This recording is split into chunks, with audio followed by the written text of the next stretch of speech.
Hi, my name's McNutt and I teach wilderness bushcraft and survival skills. And I'm going to show you a few tricks of the trade.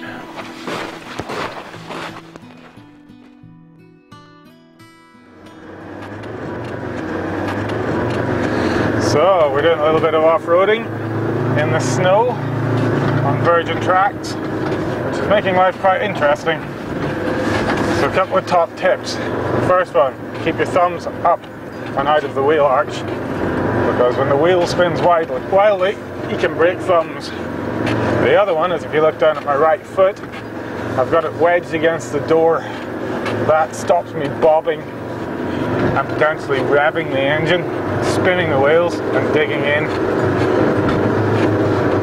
I've got her set in differential lock and I've got some good momentum, so it's just a case of keep ploughing ahead, keep the speed up. Momentum is your friend. Keep the revs high, but keep them steady. Keep the foot locked in. Other things to be aware of, doesn't apply here, but if you're in convoy and you're following another vehicle, just like driving on wet grass, choose your own path. Because if you go in the tracks of someone else's vehicle, there's a very good chance that the weight of that vehicle has damaged the soil structure, which means you will gain no purchase when you attempt to travel on it. This is good fun. Well, the reason for all the crazy off-roading was my initial plan before the big freeze-up was to come and do some paddling. But, unfortunately, as you can see, everything is frozen solid. But it's a good excuse to show you my two babies.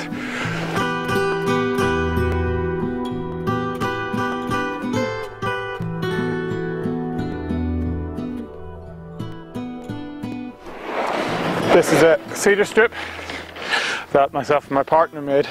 It was quite an investment of time because it was a full season, a full winter to make this canoe. So not for the faint-hearted, but a truly beautiful vessel to paddle. Beautiful touring boat. And this guy is my most recent build. It's made simply from plywood. It's a stitch and tape canoe, and this was built in only one weekend, which is a phenomenal budget boat. I'd recommend it to anyone, and again, an absolute joy to paddle.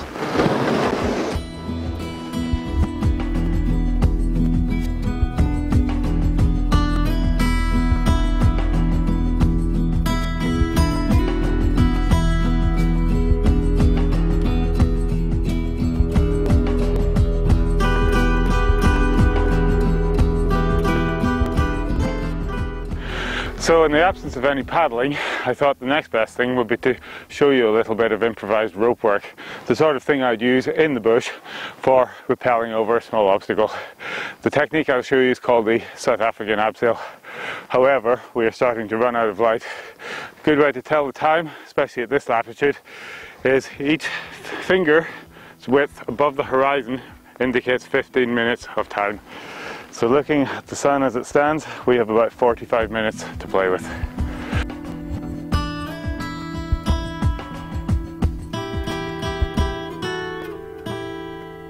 Just heading towards my little rock face, I've discovered a really nice little piece of tracking evidence.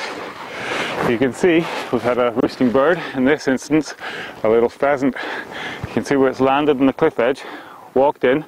I can tell it's a terrestrial bird because it leaves tracks like so, as a pace walker, as opposed to a perching bird or a tree-dwelling bird, which would leave opposite tracks designed for landing on a branch. This guy needs to cover ground to gain food. He's walked in, dug into the snow. In fact, I don't think he slept here. He was just feeding.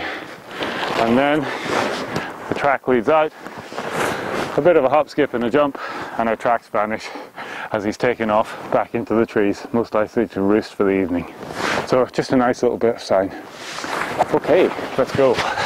With any rope work, the first thing you do is check the integrity of your rope, checking for any potential fraying points, damages, cuts or abrasions, because I'm not going to go leaping off a cliff on a dodgy rope. So this is a quick inspection. So as you can see, I've found the midpoint of my rope, simply run it around my anchor. At this point, it's a case of going to the precipice and checking that the rope reaches the bottom. It's always quite a sensible thing to do.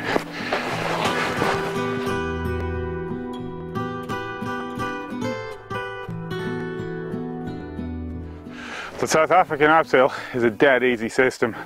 It's simply a case of wrap around your anchor, wrap around your back, step into the system, pick up between your legs, adjust yourself, and then walk over your obstacle.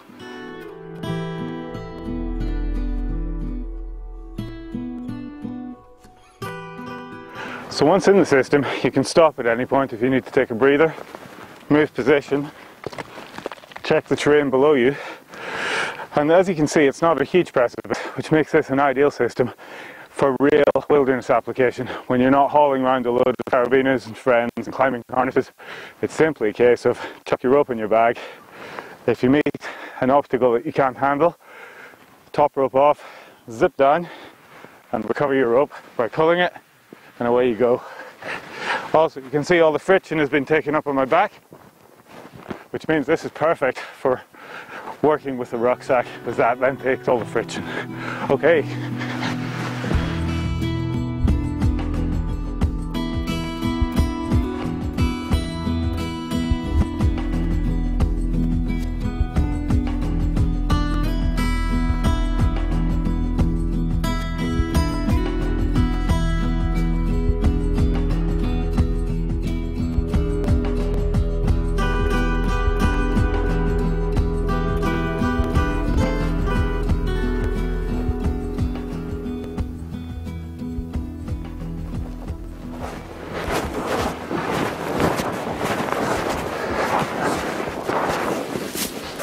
Right, if are in snowy conditions, it's always a good idea to find somewhere flat.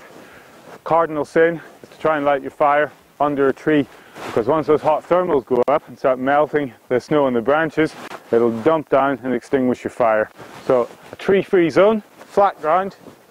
As ever, try and dig down to soil if possible.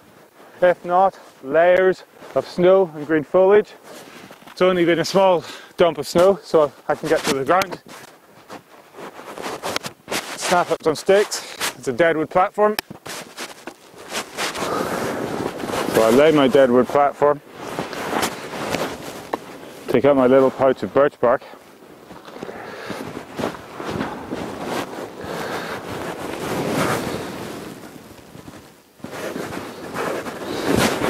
the dead wood acts as an insulator. Next up, I want 2 bunches of kindling. My preference is 1 on either side. This long bunch, to make life easier, I'm going to bend these small twig ends, snap them, and that's where my flames are going to hit. Next up, take my knife,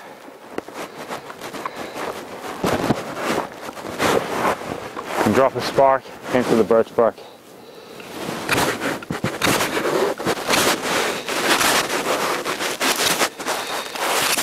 It's a little bit cold, so it's going to take a moment. Looking good. Knife to one side. Pick up my initial bundle. Lay it gently on top. The thinnest bits over the flame. Because it's very cold, I'm going to take my secondary bundle and pop that directly on top again. Because this thermal column I've created, the hot smoke is going to start to warm and dry the twigs on the top. The beauty of this technique means that I can loft and control my fire with one hand, which means this hand is now free to pick up more kindling. And I'm not going to leave it alone until I can hear a satisfactory snap, crackle and pop, as this guy should start blazing in a second.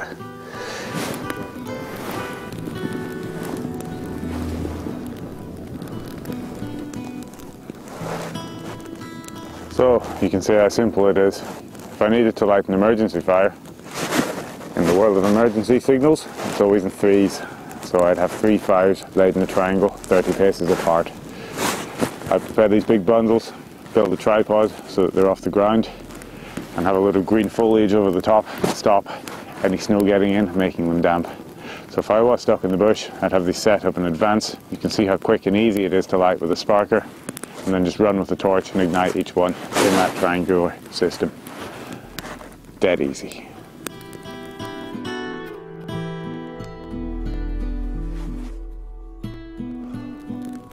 You can hear the pheasants just roosting. Noisy little buggers.